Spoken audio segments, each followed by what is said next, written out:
आधुनिक दुनिया में मानव अधिकार जाति, लिंग, राष्ट्रीयता, जातीयता की परवाह किए बिना मानवाधिकार सभी मनुष्यों के लिए निहित अधिकार हैं। भाषा, धर्म या कोई अन्य स्थिति। मानव अधिकारों में जीवन और स्वतंत्रता, स्वतंत्रता का अधिकार शामिल है।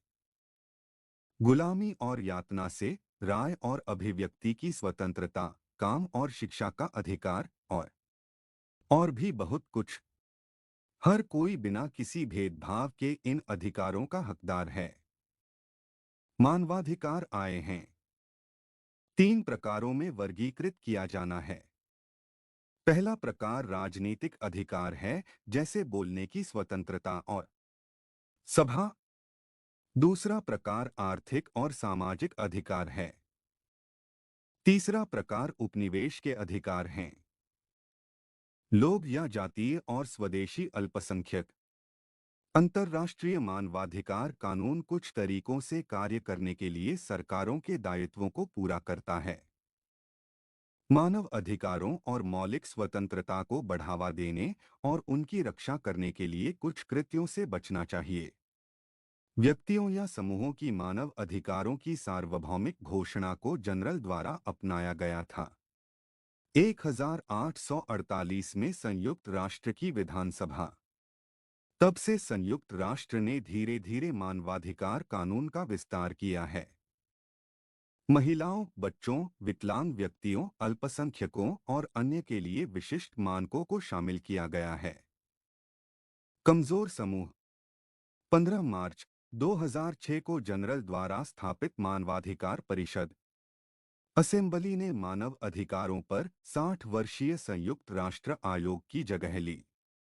मानव अधिकारों के लिए जिम्मेदार अंतर सरकारी निकाय परिषद 47 राज्य से बना है।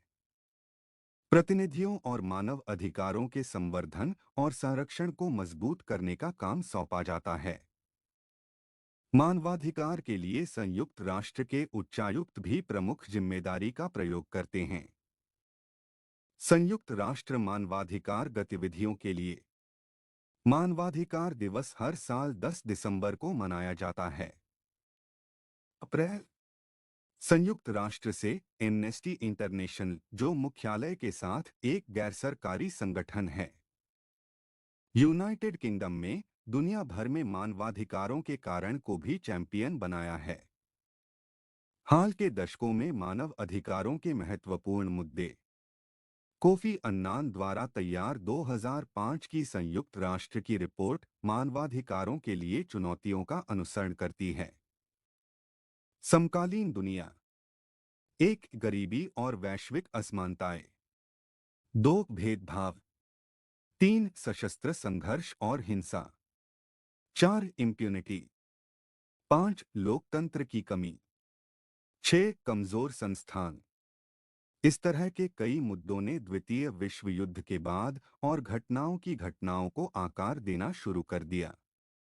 प्रलय।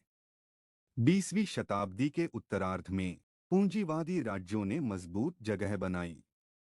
नागरिक और राजनीतिक अधिकारों पर जोर देना और आर्थिक और सामाजिक अधिकारों को शामिल करने के लिए अनिच्छुक थे। मानव अधिकारों का क्षेत्र, इसके विपरीत, समाजवादी राज्यों ने बहुत अधिक महत्व दिया।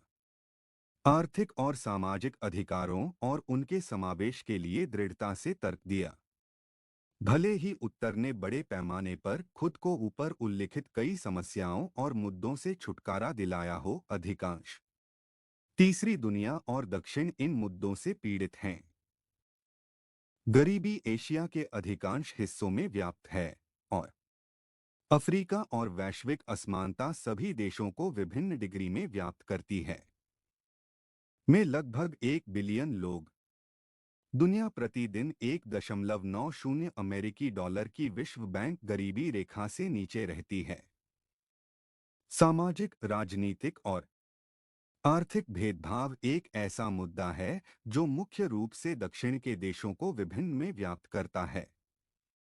डिग्री बिंदु में एक मामला दक्षिण अफ्रीका में रंगभेद प्रणाली था, जो केवल समाप्त होने की ओर आया था। नेल्सन मंडेला के नेतृत्व में एक लंबे और खूनी संघर्ष के बाद 20वीं सदी का अंत। सशस्त्र संघर्ष के परिणामस्वरूप मानव जीवन की पीड़ा भी हुई है और इस प्रकार मानव का उल्लंघन हुआ है। दुनिया के विभिन्न हिस्सों में अधिकार। दूसरे कोरियाई युद्ध के बाद अमेरिका में भागीदारी। वियतनाम अफगान रूस युद्ध, ईरान इराक संघर्ष, भारत पाक संघर्ष, खाड़ी युद्ध, अमेरिका में भागीदारी। अफगानिस्तान और इराक और पूर्व यूगोस्लाविया जैसे दुनिया के विभिन्न हिस्सों में अन्य संघर्ष। रवांडा, सूडान, सीरिया और यमन के परिणामस्वरूप बहुमूल्य जीवन का नुकसान हुआ है, मानव अधिकारों का उल्लंघन हुआ है और दुनिया में भारी आबादी का विस्थापन। वर्तमान में कई अन्य संघर्ष हैं। एक ही राज्य के भीतर युद्धरत दलों को शामिल करने सहित दुनिया भर में जगह ले रहा है। में अकेले 2016 में सशस्त्र संघर्षों ने 1 लाख से अधिक लोगों को मार डाला, अनगिनत बचे थे। छेड़छाड़, अत्याचार, बलात्कार, जबरन विस्थापित या गंभीर रूप से दुर्व्यवहार। 2016 के अंत तक 65 मिलियन सशस्त्र संघर्ष से दुनिया भर के लोग विस्थापित रहते हैं। लोकतंत्र की कमी और कमजोर संस्थानों जैसी समस्याओं से भी मानवाधिकारों का उल्लंघन होता है। दुनिया अक्सर राज्यों के खिलाफ अपराधों को रोकने के लिए अपने सशस्त्र बलों को न्याय दिलाने में विफल रहते हैं। आबादी को भंग करना। दक्षिण के अधिकांश हिस्सों में भ्रष्टाचार एक महत्वपूर्ण चिंता का विषय है। कई विकसित उत्तर और अविकसित दक्षिण दोनों में शक्तिशाली लोगों में अशुद्धता है। विपक्षी दलों, पत्रकारों और सामाजिक कार्यकर्ता के खिलाफ अपराधों के लिए 1990 के दशक के बाद से दुनिया के कई हिस्सों में संघर्षों ने इस पर बहस की है कि क्या मानवाधिकारों के हनन को रोकने के लिए संयुक्त राष्ट्र को हस्तक्षेप करना चाहिए। यह तर्क दिया गया है कि संयुक्त राष्ट्र चार्टर अंतर्राष्ट्रीय समुदाय को मानवाधिकारों की रक्षा में हथियार उठाने का अधिकार देता है। लेकिन कुछ विश्वास है कि शक्तिशाली राज्यों के राष्ट्रीय हित यह निर्धारित करेंगे कि मानव के कौन से उदाहरण हैं। संयुक्त राष्ट्र के अधिकारों का उल्लंघन होगा। संयुक्त राष्ट्र और एमनेस्टी इंटरनेशनल दोनों ने एक किया है। दुनिया भर में मानवाधिकारों के हनन को उजागर करने और उसे कम करने के लिए सराहनीय काम। परंतु क्योंकि उनकी राय सदस्य राज्यों के लिए बाध्यकारी नहीं है, इसलिए मानवाधिकारों का दुरुपयोग जारी है। दुनिया के कई हिस्सों